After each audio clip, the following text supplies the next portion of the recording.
Sucedió este fin de semana y se convirtió en trending topic. En el poblado de Caimanera, aledaño al territorio ilegalmente ocupado de la base naval estadounidense en Guantánamo, un grupo de personas se manifestó en la calle. Realidades y distorsiones, causas objetivas y discursos desde la manipulación, de todo hubo. Y como en este programa estamos abocados al análisis de esos fenómenos, no nos toca más que tratar de entablar un diálogo con esa realidad desde nuestra perspectiva. Esto es Con Filo, un espacio para mostrar con todos los matices, las noticias, los hechos, las matrices de opinión que circulan en los medios y en las redes sobre la realidad cubana. Vamos a rasgar la costura de la manipulación mediática y adentrarnos en la arista filosa de los acontecimientos.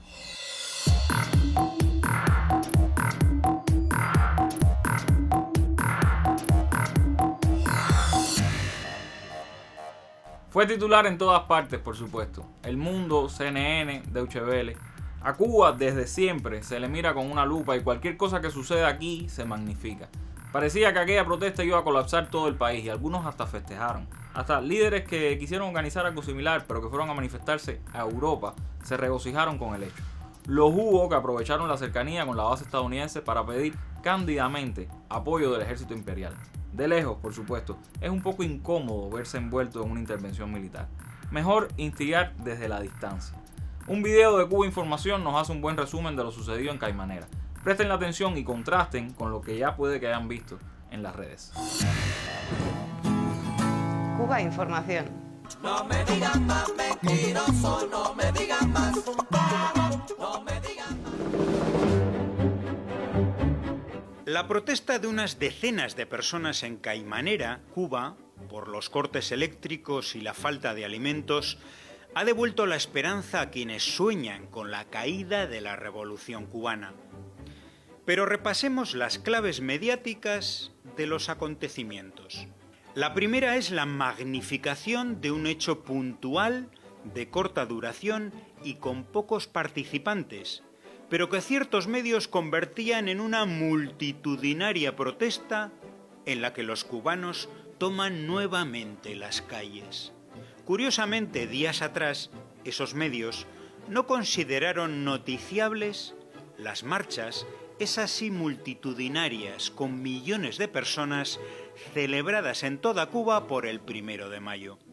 La protesta por motivos económicos solo se dio en Caimanera, a pesar de que en redes sociales aparecieron levantamientos ficticios en Holguín, Marianao y otros lugares. Todo mentira, pero este bulo desataba la maquinaria del odio. Peticiones de invasión militar a Cuba, llamados a la insurrección por parte de cantantes millonarios anticastristas y denuncias de las ONGs a las que el gobierno de Estados Unidos paga sus informes sobre derechos humanos en Cuba mediante subvenciones NED y USAID, el Observatorio Cubano de Derechos Humanos, el Observatorio Cubano de Conflictos, Cubalex, etcétera, etcétera. Y el habitual doble rasero. Hagan una prueba bien sencilla. Vean las imágenes de la policía cosiendo a palos a manifestantes en París o en Lima, por mencionar dos escenarios de protestas recientes. Luego, visionen el vídeo de los hechos de Caimanera, en el que un miembro de la fuerza pública forcejea con una persona para arrestarla. Eso sí, apaguen el sonido, porque los gritos de quien graba son insoportables. En las protestas de Perú hubo cerca de 60 muertes.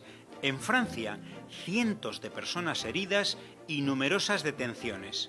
Pero los grandes medios endosan la palabra represión a la actuación de un policía cubano que a duras penas y con un nivel ínfimo de violencia detiene a una persona en resistencia. CNN, la policía cubana reprime a manifestantes. Telemundo, protestas en Cuba desatan represión por parte del régimen. Infobae, represión en Cuba, la dictadura arrestó al menos a 5 manifestantes. América TV, militares protagonizan brutal represión para aplacar la multitudinaria protesta en Caimanera.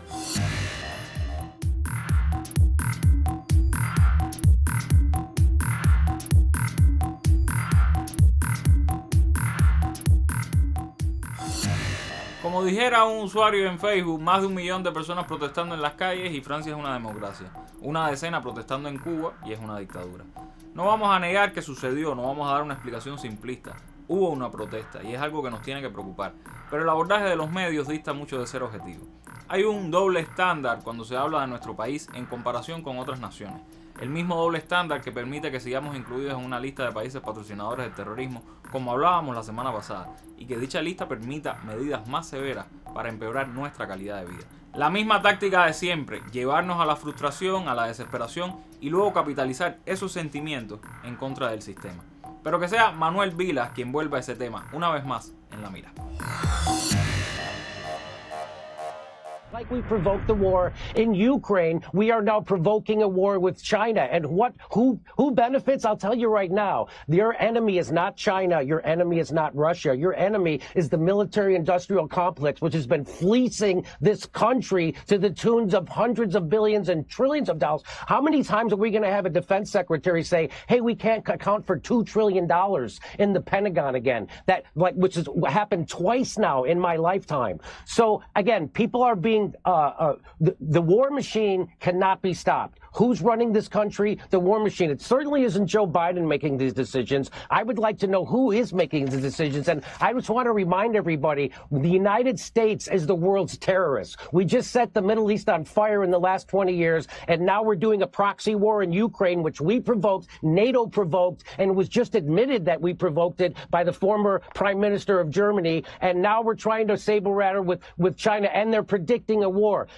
Again, China's not going to invade us. China's not our enemy. We might have an economic war. That's what these are. These are economic wars. These are wars in Ukraine, it's about liquefied natural gas and making sure Germany and Russia never come together because we fear Russia's natural resources and manpower, and we fear them getting together with Germany with their technology and their capital. And so that's why we blew up the Nord Stream pipeline. That's why we're doing the Ukraine war. This is all about hegemony, imperialism, and economics. And if there's a Marine somewhere, it's there because they're about to steal some natural resources from another country. As everybody's screaming about what a bad guy Putin is for invading Ukraine, the United States is currently occupying a third of Syria. And which third is that? It's the third that has the oil. And how do I know we're there to steal their oil? Because the President of the United States said so.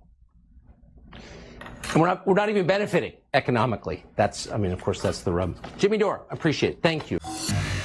El hecho de que muchos entiendan a la policía como órgano represor de un Estado y no como pueblo con preparación y herramientas para proteger al resto es parte de ese sentido común en el que los llamados policías del mundo tienen el deber de reprimir a todo el que no les cuadres y esté en una posición de desventaja. Sí, porque además de todo, estos gringos son cobardes. El peligro está cuando la gente acepta ese rol.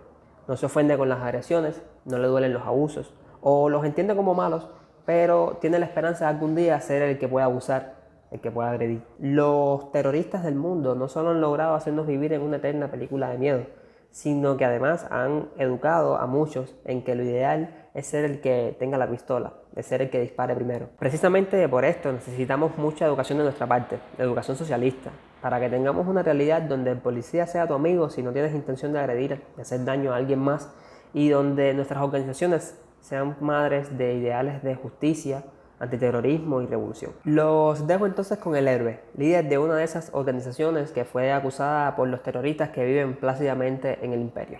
Nos vemos en la mira. Chao. Ya es suficiente ironía que el país más terrorista del mundo acuse a otros de promover el terrorismo y nos tenga en una lista. Pero como si eso fuera poco, ahora personas que históricamente han promovido el terrorismo contra Cuba quieren que organizaciones cubanas, entre ellas los CDR, estemos en una lista de organizaciones terroristas, ¿no? El próximo capítulo puede ser que los pioneros son terroristas también, ¿no? Los comités de defensa de la revolución surgimos precisamente bajo la amenaza terrorista. En el discurso fundacional, aquel 28 de septiembre de 1960, cuando Fidel estaba hablando, explotan unos petardos. Y ahí es que él habla de la necesidad de crear una organización como el Comité de Defensa de la Revolución, entre otras cosas, para protegernos del terrorismo en nuestros barrios, en nuestras comunidades. De modo que resulta irónico que hoy quieran decir que los CDR somos terroristas, pero además que lo digan personas que siempre han promovido el terrorismo contra Cuba. Es realmente, viniendo de donde viene, nada nos sorprende, nada nos extrañaría. Ya casi nadie habla sobre lo que sucedió en Caimanera, excepto los que intentan seguir haciendo negocio con esos titulares. La gente ha pasado a otros temas, se ha hecho viral algún meme o se discute sobre una foto que alguien subió y donde se mostró por accidente algo que nunca debió llegar a internet. Ese es el ritmo de las redes. Pero siempre es bueno hacer énfasis en cómo se abordan este tipo de sucesos. Y por eso volvemos para terminar al video de Cuba Información. En el canal NTN 24 de Colombia, ese país donde cerca de 80 personas murieron en las protestas de 2021 y donde solo en 2022 fueron asesinados 189 activistas de derechos humanos, la presentadora suspiraba por la dura represión en Cuba. ¿Qué ha llevado a los cubanos a tomar nuevamente las calles? Es decir, entendemos la circunstancia, por supuesto, pero después de una represión tan dura, nuevamente están protestando. Las penurias económicas que sufre el pueblo cubano y que generan protestas como la de Caimanera se deben describir con todo dramatismo. Estamos hablando de una crisis absoluta, de una crisis de hambre, porque sobre todo los últimos días hemos visto información en relación al racionamiento que se está estableciendo de nuevo. Mientras se oculta de manera intencionada la guerra económica que genera dicha situación. El gobierno de Donald Trump aplicó la llamada política de máxima presión contra Cuba, impuso más de 200 sanciones, el bloqueo financiero total al país y la persecución sistemática de ingresos, combustible e inversiones hacia la isla. Medidas que en su mayoría se mantienen. Esta es, junto al efecto de la pandemia sobre el turismo, la causa directa de la situación. Pero no solo se censura en los medios toda mención al bloqueo de Estados Unidos, sino que siguiendo la estrategia de Washington, se endosa la culpabilidad de la crisis a La Habana. Este es el fruto de la miseria, realmente una economía devastada precisamente porque el régimen no funciona, el sistema no funciona. Quien afirmaba esto es uno de tantos analistas políticos que el gobierno de Estados Unidos logra incrustar en los medios internacionales. Es Félix Llerena, representante de Cuba Decide, grupo con sede en Miami sostenido con subvenciones de la NED y que defiende abiertamente el bloqueo económico total contra la isla. ¿Les queda ahora claro que en Cuba faltan luz y alimentos porque el sistema cubano no funciona? Aunque nos lo diga un señor que cobra su sueldo del gobierno que bloquea la economía de ese país.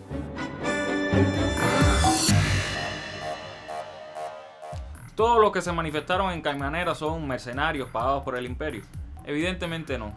La situación de Cuba hoy, que puede llegar a ser más delicada fuera de los municipios capitales, es caldo de cultivo para ese tipo de protestas. Hay escasez, apagones, dificultades para llevar la vida cotidiana. Todo ello tributa a la irritación.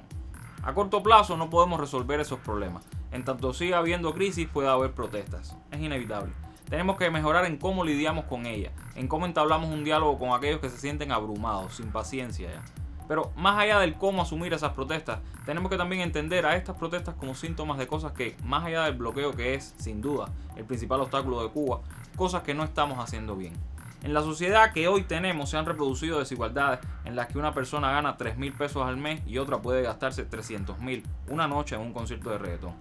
Esas desigualdades nos deben preocupar y seguir ocupando, porque son un gran detonante de la irritación popular, porque hay personas que pueden llegar a sentirse relegadas, y en esa condición cualquier chispa puede iniciar el fuego. Ese fuego que oportunistas, nuestros enemigos, tratarán de avivar por todos los medios.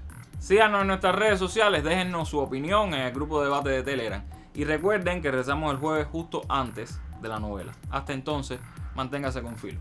Chao.